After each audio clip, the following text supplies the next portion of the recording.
Apakah Tiongkok yang memberikan dunia virus corona? Sekali lagi kita pertanyakan pertanyaan ini untuk menjadi pelajaran akan serangan pandemi berikutnya yang mungkin saja berbeda model tetapi satu tujuan. Apakah Tiongkok bekerjasama dengan para globalis untuk membuat dunia takluk pada hegemoni baru non-Amerika non-sekutu barat tapi takluk pada Tiongkok yang menggunakan globalis sebagai mitra penaklukan? Atau pandemi kemarin adalah memang kecelakaan yang mana dimanfaatkan oleh Tiongkok dengan memproduksi vaksin palsu yang disebar ke seluruh dunia dengan nama vaksin diplomasi untuk menaklukkan dunia yang lemah untuk terus berada di bawah kendali Tiongkok? Agaknya jawabannya adalah iya, walau Beijing tidak akan pernah mengakuinya, seperti Sambo yang terus mengelak saya tidak membunuh J dengan mengatakan tidak ada bukti atau buktinya mana. Kita semua tahu bahwa Tiongkok dengan vaksin buatannya selalu mengatakan bahwa vaksin mereka adalah termasuk yang pertama hadir untuk menyelesaikan virus corona yang mematikan itu. Tiongkok menyebarkan jutaan bahkan miliaran vaksin dan menggunakan diplomasi vaksin kepada negara yang tidak mampu membayarnya dengan diberikan dalam bentuk pinjaman. Seperti halnya Amerika dan pihak barat dalam membantu Ukraina, tidak ada kata bantu dengan gratis. Itu semua merupakan pinjaman dari pihak barat kepada pihak Zelensky. Demikian juga dengan diplomasi vaksin ala Tiongkok, diberikan dalam bentuk pinjaman. Namun sekarang ujung-ujungnya harus diakui bahwa suntikan dari vaksin yang berasal dari Tiongkok tersebut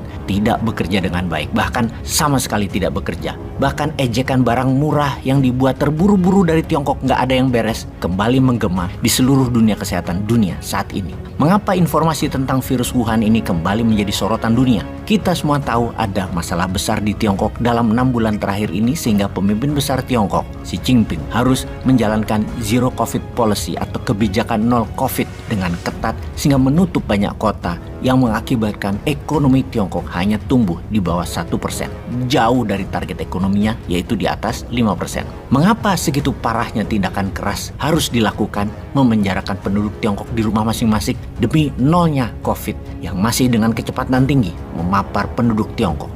Hingga minggu kemarin pemerintahan Tiongkok akhirnya harus mengambil obat virus corona dari negara lain, dari perusahaan lain yang terbukti berhasil menyembuhkan keterpaparan pasien corona. Salah satunya ambil dari Pfizer secara besar-besaran. Karena vaksin mereka tidak bekerja sama sekali di tubuh para penerimanya. Secara masif ternyata ada serangan balik dari corona di Tiongkok saat ini dalam jumlah yang sangat luar biasa besarnya. Jauh lebih besar dari apa yang dilaporkan dalam data dunia. Tiongkok mengurangi dan tidak mengatakan yang sebenarnya. Namun faktanya Tiongkok masih di lockdown karena vaksin yang dipakainya tidak ada yang bekerja sehingga tidak terjadi herd imunitas di penduduk Tiongkok. Herd immunity adalah kekebalan tubuh penduduk yang lebih besar dari jumlah pandemi terpaparnya. Kekebalan terjadi karena memang imunitas tinggi atau dibantu vaksin. Vaksin yang bekerja tentunya. Di sisi politis, Xi Jinping sudah merasa tidak kuat lagi untuk memaksa penduduk berada di rumah, di penjara di rumah. Pemerintah akhirnya menyerah dengan suara rakyat yang berteriak, yang meminta dirinya bahkan untuk mundur dan juga bubar Partai Komunis Tiongkok.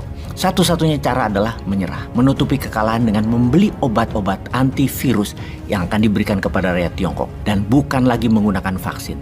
Tiongkok akhirnya dengan demikian terpaksa membeli obat anti-COVID yang terbukti ampuh dari Pfizer yang bernama Paxlovid.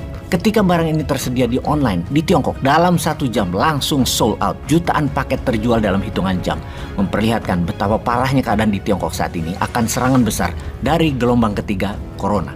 Bukan hanya rakyat Tiongkok yang kena prank oleh pejabat negara mereka, namun Tiongkok menyebarkan dan menggunakan vaksin ini ke banyak negara sebagai senjata tekan ekonomi. Debt trap, jebakan hutang. 1,8 miliar dosis telah disebar ke seluruh dunia, 300 juta sebagai sumbangan. Namun sisanya adalah dijual dan dihutangi negara-negara tersebut. Kamboja salah satu negara yang dihutangi vaksin ini. Ada 30 juta dosis vaksin Kamboja dapat. Apa itu diplomasi vaksin oleh Tiongkok? Seperti pengakuan Nicaragua untuk menerima sumbangan vaksin, maka Nicaragua harus memutuskan hubungan bisnis dengan Taiwan.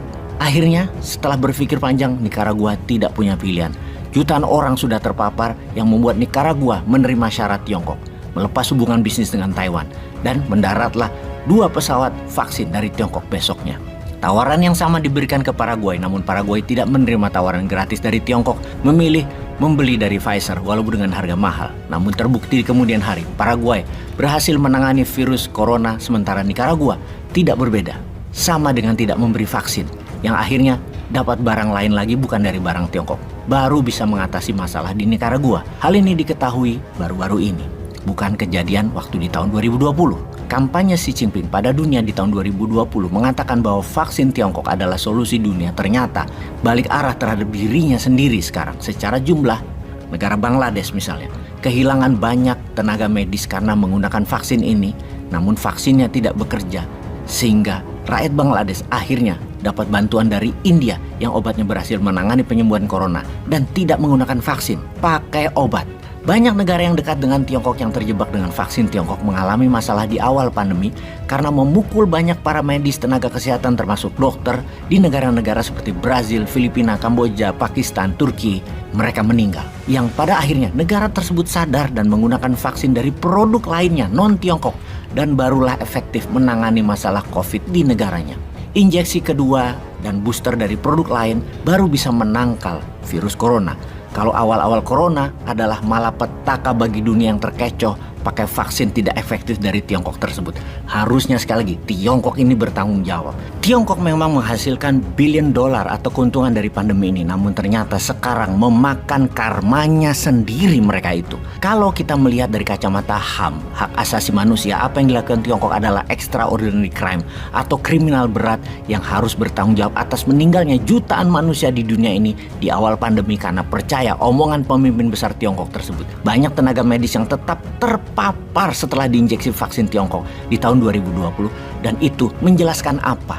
Vaksin Tiongkok tidak bekerja dan mereka yang mempercayainya seharusnya bertanggung jawab atas percaya pada vaksin palsu yang tidak bekerja tersebut. Banyak negara yang segera memberikan vaksin lain lagi seperti AstraZeneca, Pfizer, barulah pandemi teratasi. Bahkan banyak negara yang tidak lagi memfokuskan pada vaksin tapi pada obat. Karena vaksin punya keterbatasan, obat ternyata lebih efektif diberikan kepada yang terpapar. Kita kembali ke Tiongkok sekarang, di mana saat ini belum juga dibuka lockdown dan masih menjalankan dengan keras zero covid policy. Ada apa? Karena herd imunitas di Tiongkok tidak tercapai, maka obat dari asing dibuka dan mulai melonggarkan kebijakan zero covid dengan menanggung malu harusnya kalau pemimpin Tiongkok tersebut punya kemaluan yang besar. Namun tidak akan pernah terjadi pejabat mengaku salah, potong buntut salahkan anak buah, itu lebih pasti. Coba kita detailkan, mengapa Tiongkok sampai saat ini membangun rumah sakit dengan kecepatan yang luar biasa untuk menambah fasilitas dan jumlah rawat inapnya. Apa nggak ada virus corona di sana? Ada, dan rakyatnya belum mencapai kekuatan imunitas skala masif yaitu 80% penduduknya imun. Belum, masih jauh. Itulah bencana ciptaan mereka sendiri yang mereka rasakan sekarang. Oke sahabat, bagaimana pendapat kalian akan informasi kali ini? Yuk kita share pendapat sahabat di kolom komentar di bawah ini.